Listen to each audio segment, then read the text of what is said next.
Welcome. In this video, you will learn how to install IBM Planning Analytics for Excel, also known as PAX. First of all, extract the compressed zip folder, which is provided by your IT department. Go into the folder. If your system has 32-bit Microsoft Excel, then we have to install PAX of 32-bit architecture. If your system has 64-bit Microsoft Excel, then we have to install PAX of 64-bit architecture. Open the second folder.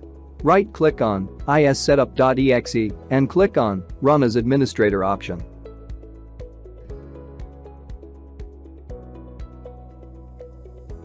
Here, default language is selected as English.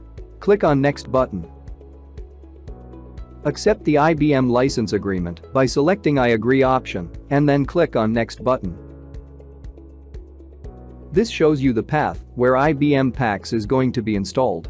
Click on Next button. The pop-up says that the folders does not exist on your system. Do you want to create it during installation? Click on Yes button.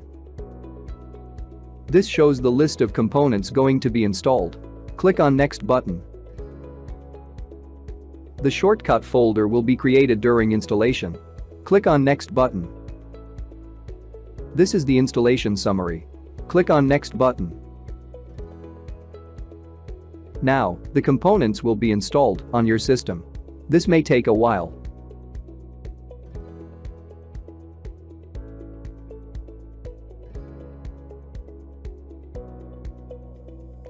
The installation is completed.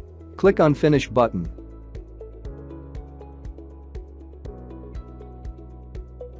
Now, open Microsoft Excel in your system and you will find a new tab named IBM Planning Analytics. Congratulations! IBM Planning Analytics for Excel is successfully installed on your system.